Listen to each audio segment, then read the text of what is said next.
자, 오늘은 성경의 권위 두 번째 시간 되겠습니다. 특별히 이 두 번째 시간에 우리가 공부하려고 하는 것은 영감의 범위, 뭐가 영감되어지냐, 성경이 영감이 되어진 부분에 있어서 그 범위가 부분적이냐 아니면 성경 전체가 모두가 영감되어졌다고 하는 완전한 영감설이냐 라고 하는 이 두 가지에 대해서 우리가 좀 공부하려고 합니다. 첫 번째, 부분적 영감이라고 하는 겁니다.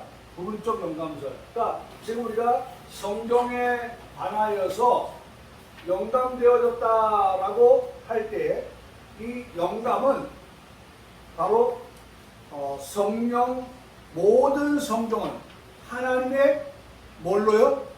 감동으로, 영감으로 되어진 것이다 라고 하는 그 부분에 있어서의 두 가지 보여. 첫 번째는 부분적인 영감설이라고 하는 것입니다. 부분적인 영감. 그러니까 이게 간단한 거예요. 성경을 부분적으로만 영감될 때, 예를 들면 구약은 영감되어지지 아니했지만 신약은 영감되었다. 즉 그거거든요.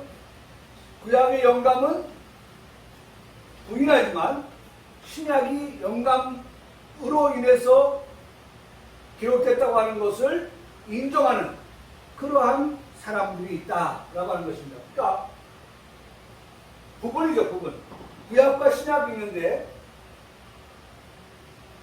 구약은 인정하지 않으면서 신약만 인정한다 라고 하는 그런 사람들이 분명하게 있다는 것이죠.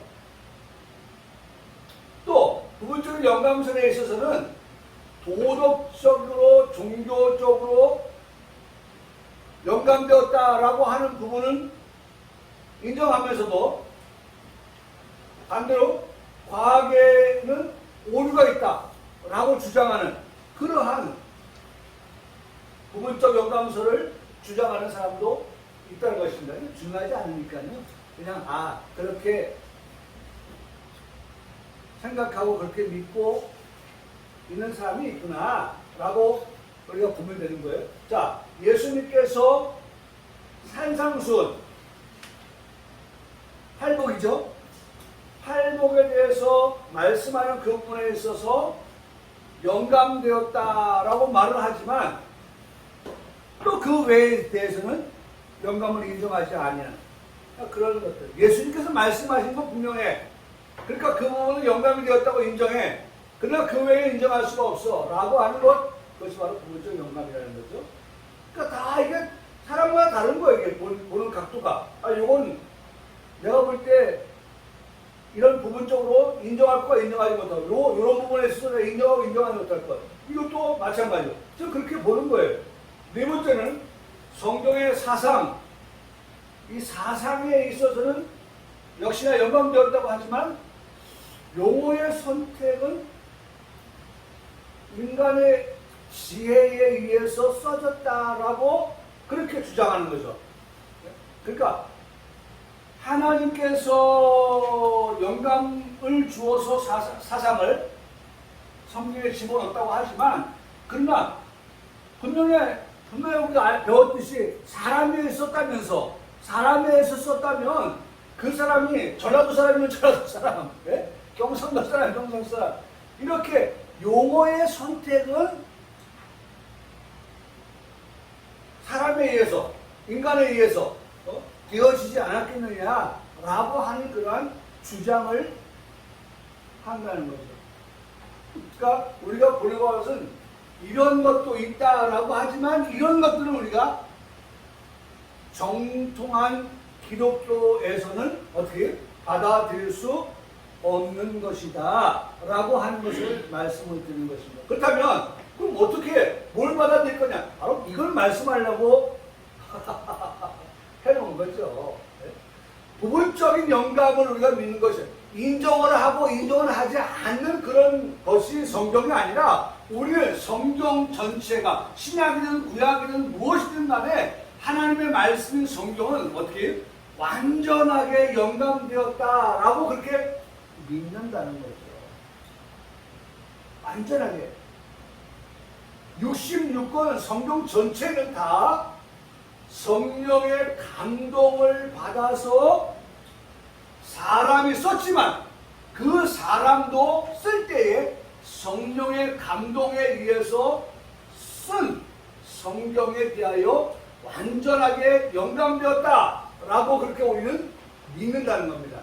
그러니까 여러분 그렇게 믿어야, 그렇게 우리가 알고 있어야 하나님의 말씀은 어떤 것을 펼쳐서 본다 할지라도 누구의 말로 보는 거예요?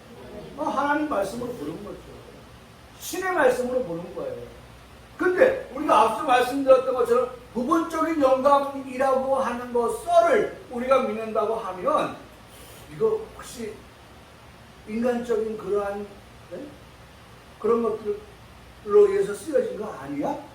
라고 생각할 여지를 줄 수가 있고, 그 여지를 줌으로 인해서 우리가 하나님의 말씀을 뭘로 받지 못하는 거예요? 경으로 받지 못한다는 거예요. 성경으로 받지 못한다는 거예요. 그래서 중요한 건 우리가 성경을 볼 때에는 성경은 신구약 66권 전체가 다 완전하게 영감되어진 말씀이다, 하나님의 말씀이다 라고 하는 것을 우리가 믿는다는 것입니다. 그 근거로는 이겁니다.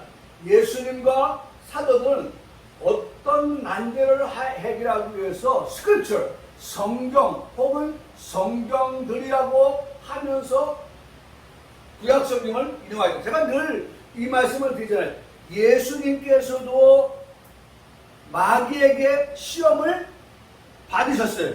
그렇죠? 예수님이 공생애를 시작할 때에 시험하는 자로부터 시험을 받으셨을 때에 우리가 늘 인정해야 될 것은, 아니 예수님도 시험을 받는데, 예수님도 시험을 받는데 하면요 인생인 우리들이 시험이 없을 수 없죠. 시험이 있어요. 근데 그 시험을 예수님은 어떻게 시험을 이기셨나? 어떻게 예수님은 그 시험을 통과하셨나? 그걸 우리가 성경에서 보는 거거든요. 오늘 우리가 노아를 오전 예배 시간 때 만났을 때에, 아, 노아가 그렇게 살았어? 노아가 휴식을 얻고 안식을 얻고 그런 그 이름의 뜻처럼 그렇게 살았어? 라고 하는 것은 노아로 끝나는 것이 아니라 노아가 그렇게 삶으로 인해서 우리의 삶이 그렇게 살아가야 한다라고 하는 것을 우리에게 말씀해 주듯이. 그렇죠? 예수님은 시험을 받을 때에 신명기서의 말씀을 통하여, 구약의 말씀을 통하여서 마귀를 어떻게 했어요? 대적했어요. 야고보서의 말씀은 마귀를 대적하라고 말씀하고 있거든요. 근데 뭘 가지고 대적할까요? 마귀가 어떻게 싸울까요? 말씀 가지고 싸우는 거예요. 성경을 가지고 싸우는 거예요. 그러니까 마귀를 성경 가지고 대적하니까 마귀가 어떻게 해요? 떠나가더라고요. 그 말씀을 그대로 예수님께서 적용해서 보니까, 예수님께 적용해 보니까 정말 마귀가 어떻게 됐어요? 떠나가더라는 거예요. 자, 보십시오. 마태복음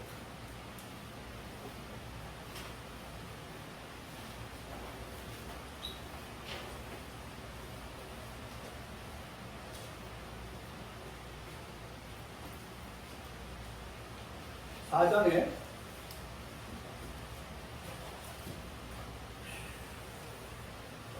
1절은 마귀에게 예수님께서 시험을 받으셨다. 그래서 세 가지의 시험을 말씀하고 있는데, 첫 번째가 뭐였어요? 예수님 금식하시고 난 때였기 때문에 마귀가 요거 하면 걸려들 거야, 요거 하면 예수님이 그 시험을 이겨내지 못할 거야 라고 생각했던 것 첫 번째가 뭐예요? 먹는 문제. 먹는 문제. 예수님 지금 배가 고프시거든요. 여러분, 배부른 사람에게 먹는 문제 가지고 오면 야야 배도 부른데 무슨 그거 안 통해 라고 할 수 있겠죠. 근데 예수님 지금 배가 고프셔요. 40일 동안 금식하신 예수님 지금 배가 고픈 거. 그러니까 마귀는요, 내가 무엇에 취약한지, 내가 무엇에 약한지에 대해서 마귀는 너무 잘 알고 있는 거예요. 그러니까 그 약점을, 약한 부분을 노리고서 마귀는 어떻게 항상 우리를 공격해요. 사실 어떤 면에서는 말이죠, 어떤 비신사적일 수 있겠는데, 권투도 보는 말이죠, 권투도. 그 사람이 어디가 약하냐, 어디가 약하냐. 그래서 백승하려면 어떻게 해야 된다? 지피지기해야 된다. 예? 알아야 된다는 겁니다. 예? 상대에 대해서 잘 알아서 그 안 것을 가지고 상대를 대하면 100번 싸워서 어떻게 한다? 100번 이길 수 있다 라고 하는 거거든요. 100번 싸워 100번 이길 수 있다. 그러니까 마귀가 우리가 어떤 부분에 있어서 약한 것을 잘 알고 있기 때문에 그것을 가지고 어떻게 해요? 시험을 걸어오는데, 예수님 40일 금식기도 하시고 난 후에 마귀가 내가 첫 번째로 예수님을 쓰러뜨릴 수 있는 방법 하나 알고 있지. 그것은 예수님을 40일 금식하셨으니까 먹는 거 가지고 내가 한번 시험해보리라. 그래서 먹는 거 가지고 시험할 때에 이렇게 말합니다. 내가 만약 하나님의 아들이거든 명하여 이 돌들로 떡덩이가 되게 하라. 그렇게 말을 합니다. 돌 가지고 얼마든지 할 수 있잖아. 뭘로? 떡으로 바꿀 수 있잖아.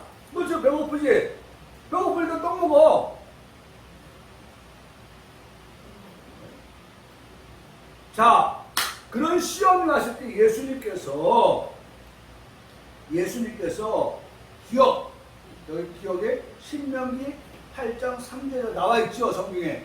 네? 여러분, 그 삶을 떡으로만 살 것이 아니요 라고 하는 그 말씀의 앞부분에 기억이라고 되어 있죠, 기억. 그 기억이 아래 하단에 가서 제일 아래 난 하주라고 하죠. 보면은 기억, 신명기 8장 3절. 이 말씀은 신명기 8장 3절에 있는 말씀입니다 라고 하는 것이거든요. 그러니까 신명기는 어디예요? 구약이죠. 구약 신명기 8장 3절에 가서 보면 사람의 떡으로만 살 것이 아니요 하나님의 입으로부터 나오는 모든 말씀으로 살 것이라 라고 하는 말씀을 듣게 됩니다. 그러니까 여러분 그렇잖아요. 이 말씀 어떻게 해석할까요? 그러면 뭐 안 먹고 살 수 있다는 얘기야? 아니죠.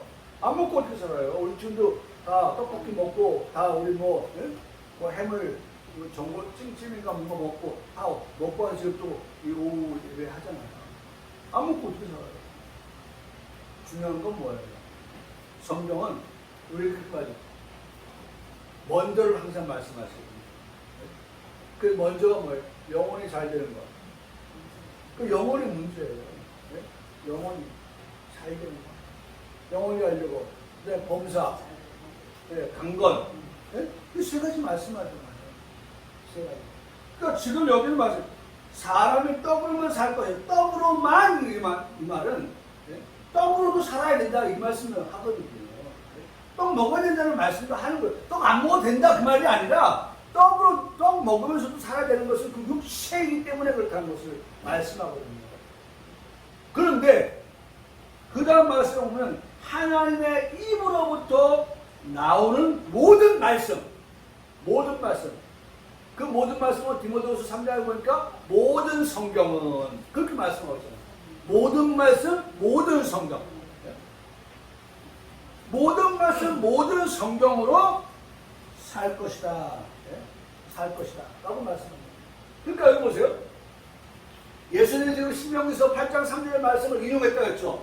구약 성경을 인용하였다는 거예요. 구약 성경을 인용. 그리고 이 구약 성경을 인용을 통한 호소는 하나님께 대한 호소였다는 거죠. 하나님께 대한 호소. 이것은 구약 성경이 바로 하나님의 말씀이라고 하는 근거가 된다. 그러니까 하나님의 말씀인 구약 성경을 들어서 지금 호소하고 있다는 거예요. 호소. 여러분, 우리가 억울한 일 만나면 좀 힘 있는 사람한테 어떻게 합니까? 호소하죠? 네? 네, 억울한 일을 좀 끌어달라고. 엊그제 보니까 그 30년을 교도소 생활하고 나온 사람이 있는데, 근데 그 사람이 억울해가지고 자기의 무죄를 증명하는데, 나중에 사진 한 장 가지고서 엄마의 그 힘이라고 하는 것이 대단하더라고요.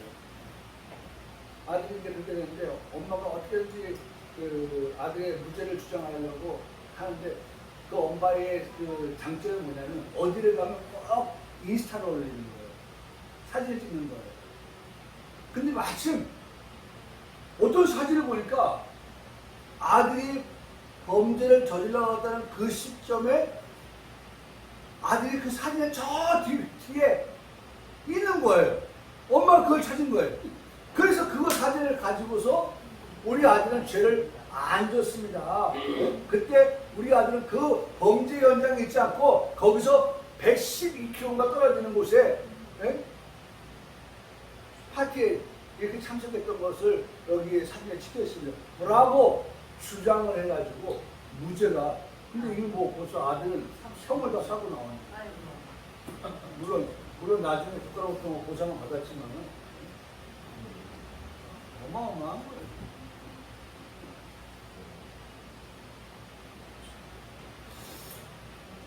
여러분 참 이게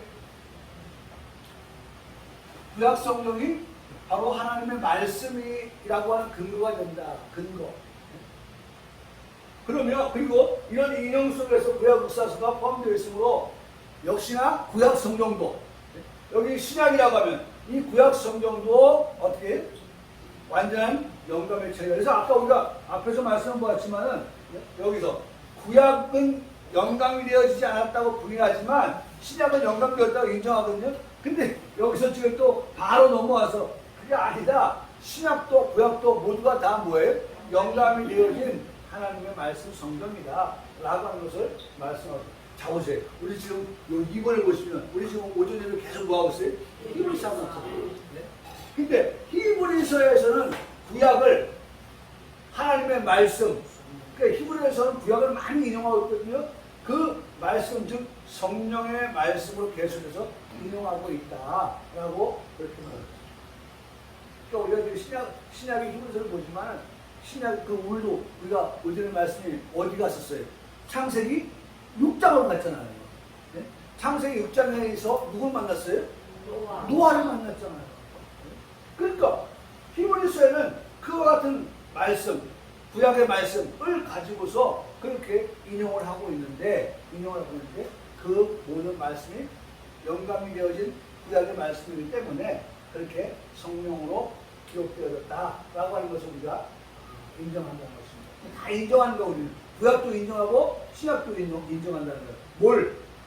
영감에 의해서 기록되었다는 것을 인정한다는 거예요.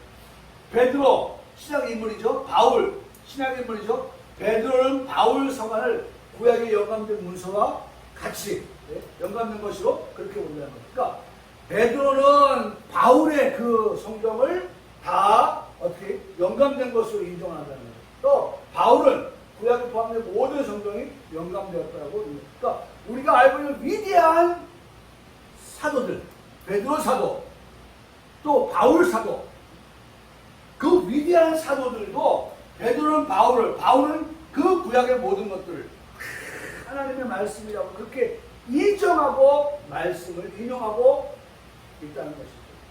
그러니까 그게 아니라고 하면 인용을 할 수가 없죠. 그래서 제가 그 이병선 목사님 노트를 하나 주고 가져왔는데 이번에 주면서 보면 외경을 썼다고 하면서 주시는 외경. 그러니까 외경이라고 하는 것은 성경 66권 외에 기록되어진 것들을 말하거든요. 외에 기록되어진 것. 재미난 것들이 많죠. 안 들어본 것들이니까 많죠. 근데 그것은 외경은 결코 성경 66권 안에 들어올 수가 없는 거예요.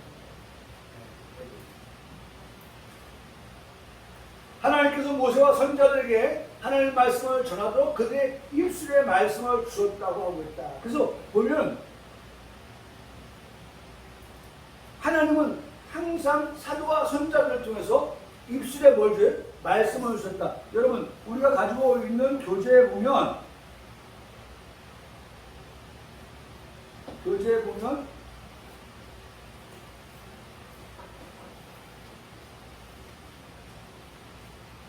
예레미야 1장 9절 나와 있죠? 네? 예레미야 1장 9절 거기 보면 여호와께서 그의 손을 내밀어 내 입에 대시며 여호와께서 내게 이르실 때 뭐라? 내가 내 말을 어떻게 해요? 내 입에 두어 내 말을 하나님의 말씀을 내 입에 두어 네? 두어 뭐 하겠어요? 말씀 전하도록 하게 한다는 거예요. 내 입을 통해서 내 말을 전하도록 하겠다. 네? 여러분 사실 목사가 설교를 하는 것도 하나님께서 입에 뭘 줬어요? 하나님의 말씀을 주어서 강단에서 이 입을 통해서 하나님의 말씀을 어떻게 해요? 선포하도록 전하도록 하는 거예요. 그러니까 강단에서는 쓸데없는 소리 하면 안 돼요. 여기에서는 내 입에 내 말을 두어 전하도록 하는 그 말씀만을 전하도록 하는 것이기 때문에 그래서 예레미야 1장 9절은 바로 그거 같은 것들을 말하는데 바울은 그것이 성령이 가르친 말씀이다 라고 그렇게 말하고 있어요. 바울은 그것이 성령이 가르친 말씀이다. 성령께서 요 입에 말씀을 주어서 입에서 하나님 말씀을 선포하도록 하는 그와 같은 것들. 그 성령께서 가르친. 그러니까 성경은요 성령의 감동에 의해서 기록된 책이기 때문에 그 기록된 책을 어떻게 가르쳐 말씀한다는 거예요. 그래서 성경은 사용된 낱말 하나하나 참 중요한 말입니다. 성경은요 우리가 한자 한자 한 단어 한 단어 그 모든 것까지도 어떻게 했어요? 영감되는 것이다. 그래서 그것을 뭐라고 말하냐면 축자적 영감설. 한 글자 한 글자 한 단어 한 단어까지 모든 것이 다 어떻게 성령의 감동에 의해서 쓰여진 것이다. 축자적 영감된 성경책. 축자 한자 한 단어 1점 1획 1.1획 그것조차도 다 영감에 의해서 된 것이다. 그러나 이것이 기계적으로 영감된 것이 아니라 기계적으로 그러니까 마치 우리가 여기에 이제 뭐 해가지고 여기다 해가지고 우리 뭐 심전도 검사하면 기계가 말이죠. 우리 심장 박동을 막 이렇게 하잖아요. 네? 그렇게 기록을 하잖아요. 마치 성경을 쓸 때 사람 이렇게 네? 쓴 게 아니라는 거예요. 기계적으로 사람을 기계적으로 뭐 요새 핸드폰도 그렇게 나오잖아요. 네? 얘기하면 어떻게 해요? 그것을 문장화 글로 만들어내잖아요. 자기들이. 네? 그런 어떤 기계적으로 사람을 써서 성경을 기록하는 것이 아니라는 것이죠. 예수님과 바울은 한자 여기도 나왔죠. 한자 네? 여기 아까 낱말이라고 했고 네? 한자 한 단어를 가지고 다투셨다. 이것은 성경 전체가 완전히 영감된 것이다라고 나옵니다. 그래서 우리가 믿는 것은 뭐예요? 완전 영감설. 성경은 완전하게 영감되어졌다 라고 하는 것을 말씀합니다. 마지막으로 성경의 완전성입니다. 성경의 완전성. 자, 성경의 완전성, 뭐 많지는 않으니까 조금만 우리가 보면 좋겠습니다. 세 가지죠. 성경 완전성. 자, 첫 번째. 우리 은혜 아니고서는 말할 수가 없는 거죠. 네? 은혜 아니고서는. 성경을 말할 때에 은혜라고 하는 것. 은혜의 신적 방편으로서 성경은 절대적으로. 그래서 우리가 늘 하는 말이지만 절대적이라고 하는 말은 누구에게만 써요? 하나님에 의해서. 하나님에게만. 성경에만 우리가 기록됩니다. 성경은 그래서 절대적으로 필요하며 뭐가? 하나님의 은혜. 네? 신적 은혜. 네? 신적 은혜. 왜? 성경은 뭐예요? 성경은 바로 그런 신적 은혜에 의해서 쓰여진 것이니까. 그래서 필요하면 완전하다. 네? 완전. 아까도 완전 명령. 그 자체가 완전하다. 그래서 이것도 보세요. 카톨릭은 성경의 권위보다는 어디에 있다고? 교회의 권위가 있다. 교회. 성도의 권위보다 교회의 권위를 더 위에 두고 있다는 것인데 그것은 잘못된 것이다. 라고 하는 것입니다. 성경의 권위. 이 성경의 권위보다 위에 있을 수 없다는 겁니다. 왜? 성경은 삼위 하나님이신 성령 하나님에 의해서 기록되는 것이기 때문에 그렇다면 하나님보다 위에 있을 수가 없다는 거죠. 하나님보다 위에 있을 수가 없어요. 그래서 우리가 이게 중요한 것이 성경의 권위가 최고 위에 있다고 할 때 우리가 그 앞에서 엎드릴 수가 있죠. 여기 나보다 센 사람이 있으면 나와봐. 센 사람 없다고 하는 거 알고 큰 소리 치거든요. 근데 하룻밤에 법무소인지 모른다고 말이죠. 센 사람이 나왔어요. 근데 그런 거 있잖아요. 영화 같은 경우는. 네? 방심하고 있는데 별거 아닌 것 같은 사람이 코 한 번 딱 치니까 그냥 빡 걷어버려. 마동석 나오는 영화던가? 네, 마동석 나오는 영화구나. 네. 어떤 마동석보다 더 치고가 좋은 사람이 네? 딱 버티고 있는데 누구 나오라고 그래 뭐 하는데 뭐 이렇게 이제 안 된다고 하는 거예요. 근데 마동석이 한번 빵 치니까 거기서 그냥 쫙 하고 네? 그 권위보다 성경의 권위보다 위에 있는 것은 없어요.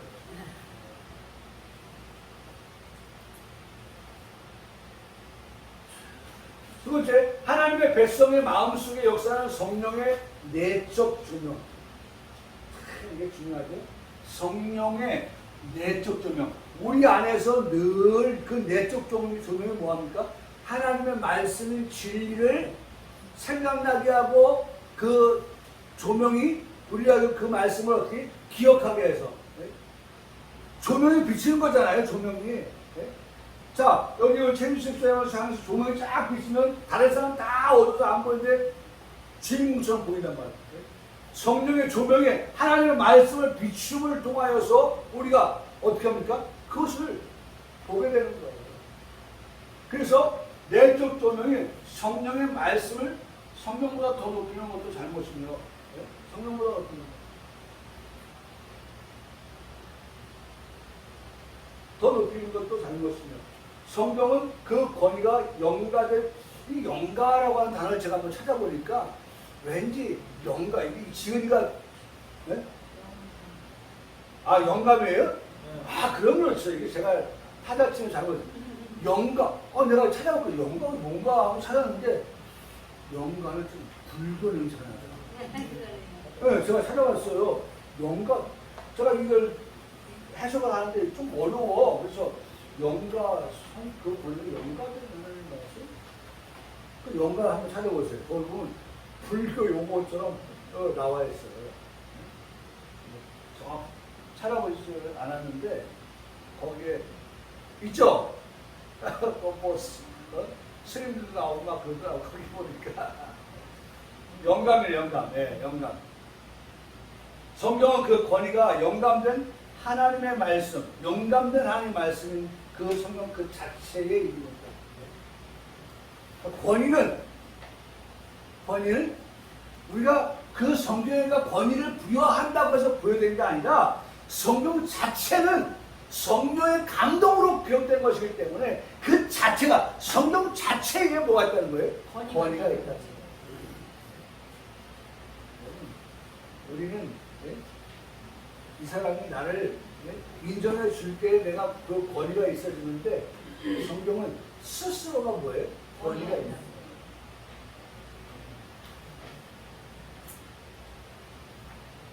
두 번째입니다. 세 개 가운데 두 번째. 성경은 그 자체의 명백성을 가지고 있다. 명백성. 명백하다.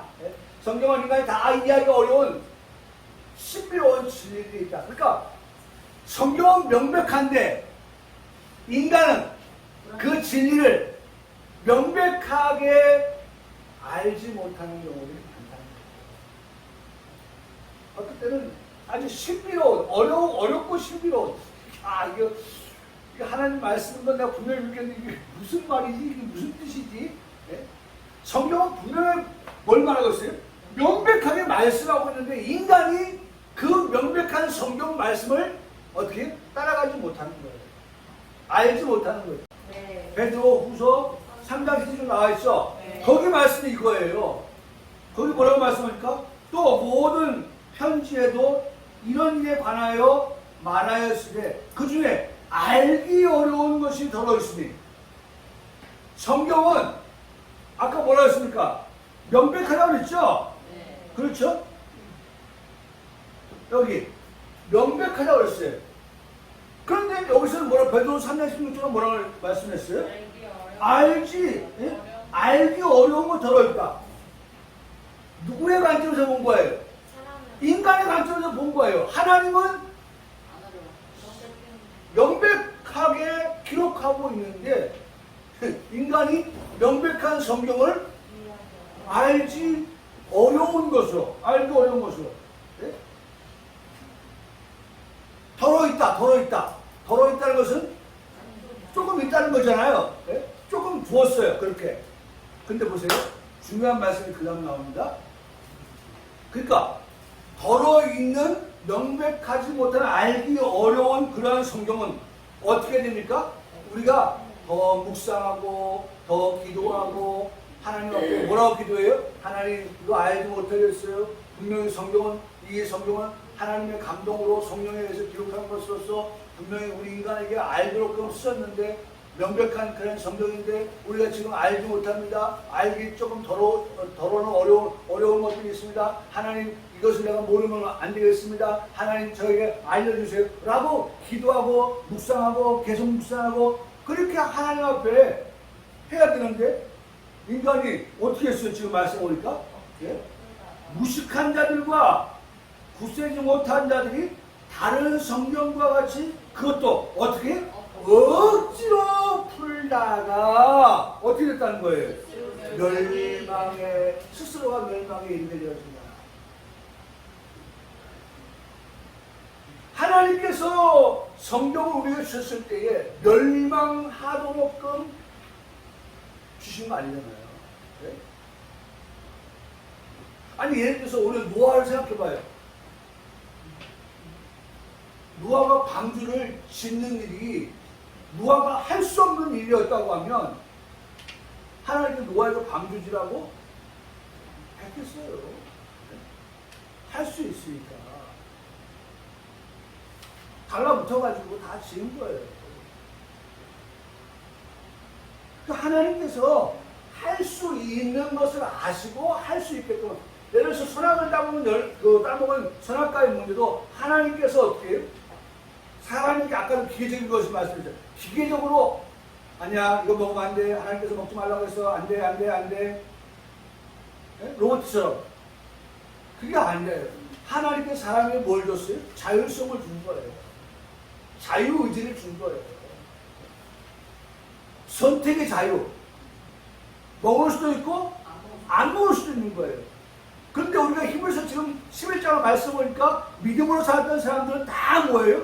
에녹도 그렇고 또 오늘 노아도 그렇고 그는 의인이고 완전한 자예요. 당대의 완전한 자예요. 하나님과 어떻게 했어요?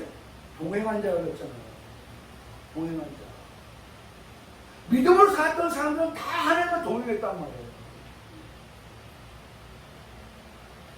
그런 그들이 오늘 말씀을 보니까 내가 가지고 있는 확실한 기둥은, 건물 다 기둥 있잖아요. 확실한 기둥은 성경은 하나님께서 기록하실 때 분명히 명백하게 쓰신 거다. 그런데 인간이 내가 말씀을 볼 때 이 말씀이 뭐지? 그럼 물음표를 갖고 있을 때 하나님 앞에 그 물음표에 대해서 물어야 되잖아요. 하나님, 이게 뭡니까? 이걸 제가 알아야 우리 성도들에게 하나님 말씀을 풀어서 알려줄 거 아닙니까? 하나님 알게 원합니다. 하나님 알게 해주세요. 그렇게 해서 성경을 통해서 여기도 보고 저기도 보고 그래서 그 말씀을 종합해 보니까 성경이 이것을 말씀하는구나 라고 하는 것을 하나님이 어떻게 명백하게 알려주시는 거예요. 근데 인간이 다 이해하고 있는 신비로운 진리들이 있다라고 그렇게 그러나 구원에 필요한 지식은 성경 어디에서나 단순한 방법으로 전달됩니다. 단순한 방법은 뭐겠어요? 단순한 방법. 노아는 뭐 하는 거예요? 단순한 방법? 방주를 만들라고 한 대로 방주 만들고 들어가니 하나님 문 닫고 끝난 거예요. 그러면 방주 안에 있는 사람은 진노고 방주 바깥에 있는 사람은 하나님의 진노가 임하는 것이고 방주 안에 있는 사람에게는 진노 중이라도 하나님 어떻게 해요? 긍휼을 베풀어 주시는 거예요. 할렐루야. 네. 그러니까 방주를 만들고 방주를 짓고 그 안쪽에 들어간 사람은 하나님의 긍휼을 베풀어 주시고 방주 바깥에 있는 사람은 그럴 거 아니에요. 방주에 하루아침에 뚝딱 만들어진 거 아닐 거 아니에요. 예? 나무도 베어 와야지요. 예? 그것도 잘라야지요. 예? 또 역청도 발라야 되지요. 할 일이 얼마나 많겠어요. 그럼 수없이 많은 사람이 노아만 한 곳에 뚝 떠가지고 살았습니까? 아니죠. 예? 그리고 며느리가 있는 거 보니까 노아 사돈네도 있잖아요. 예? 그러면 그런 사람들에게도 예? 며느리가 그랬을 거 아니에요. 예? 시아버지 말을 듣고 함께 하는 그 며느리가 아버지 우리 시아버지가 지금 방주를 짓는데 하나님께로부터 지금 이 백성들이 마음과 생각이 악하여서 하나님이 이제 땅에 있는 모든 사람들로부터 시작해서 기는 것과 그 다음에 나는 것까지 다 하나님이 물로 심판하신다고 해서 우리 시아버지 지금 우리 아들과 며느리가 동원해가지고 지금 다 방주 짓고 있어요. 아빠 우리 형제들 다 불러 모아서 엄마하고 들어가서 이 홍수를 피할 방주를 만드세요. 며느리가 얘기 안 했겠어요. 아니 출가 외인이니까 저쪽 이제 친정이 어떻게 되든 상관없어. 난 우리 노씨 가정에 노씨인가 그게 노씨. 나 이 노씨가 집으로 시집 온 사람이니까 노씨. 성을 따라가지가 않았잖아요. 이름은 성입니다. 그래 하는 말이 있죠. 그런 거 아니잖아요. 분명히 얘기했을 거예요. 분명히 같이 사는 사람, 동네 사람들한테 얘기했어요. 또 물었을 거 아니에요. 뭐 하는 거지, 잠을 못 자겠냐, 야. 매일 그냥, 뚝딱뚝딱. 당신이 뭘 지금 만듭니까? 그러면, 노아의 가족들이 입 싹 다물고, 마스크 쓰고, 여기다 엑스 딱 걸고, 난 말 못해. 그러고 살았겠어요? 그렇지 않죠.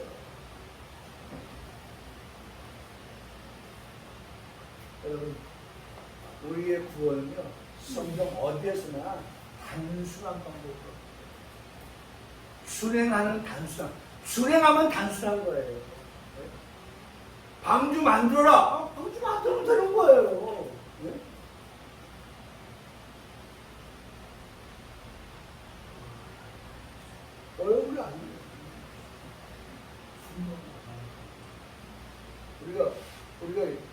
이번에 보니까 이종범의 아들이 1000번의 안타를 쳤더라고요. 아버지보다 더 뭐 뛰어난 선수더라고요. 그 아들 어떻게 해서 그렇게 됐겠어요? 아버지보다 더 연습했겠어. 아버지를 능가할 만큼. 바람의 아들 아닙니까? 근데 그 바람의 아들이 더 지금 유명해졌어요. 그러니까 옛날에는 이종범의 아들이었어요. 근데 이제는 뭐예요? 자기 이름을 떳떳하고 자기 이름을 분명하게 드러나는 그런 훌륭한 선수가 있어요. 그 보면 오늘 잠깐 제가 확인해 보니까 이동국 자녀들이 지금 미국 가 있나 보더라고요. 그 카트에다가 물건 사는데 그 사진이 올려졌어요. 이종범이 미국에 돈 보내는데 그 아이들 학비나 이런 것들은 물가가 하도 비싸가지고 정말 생활하기 어렵다 이제 그런 얘기를 글을 올렸더라고요. 간단해요. 성경은 우리에게 단순하다는 거예요. 단순하다. 그렇잖아요. 우리는 단순하잖아요. 예수 믿으면 우리가 죄사함 받고 예수 믿으면 우리가 정죄할 것이 없고 그래서 로마서 6장은 우리가 죄인이라는 사실과 그 다음에 로마서 8장은 우리가 정죄할 것이 없다 라고 하는 것을 분명하게 나누어서 말씀합니다. 단순해요. 세 번째, 구원을 열망하는 자는 꼭 교회나 성자의 해석에 의존하지 않고 구원의 지식을 얻을 수 있다. 어쨌든 여러분 이 구원을 열망한다고 하면 어쨌든 우리가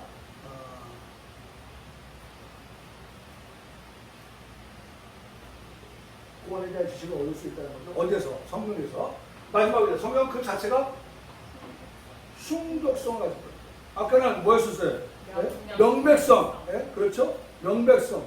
또 여기는 뭐예요? 완전. 네? 그 자체로 완전성. 완전하다. 완전성. 명백성. 그 다음에 뭐였어요? 네? 충족성을 가지고 있다. 충족성. 그래서 시편 119편 105절 주의 말씀은 내 발의 등이요 내 길의 빛입니다. 내 길의 빛입니다. 성경의 충족이란 말은 성경은 성경 외에 어떤 유전이나 성령의 내적 조명의 추가 없이도 구원에 이런 충분한 지식을 우리에게 성경은 어떻게 해요? 제공해 준다.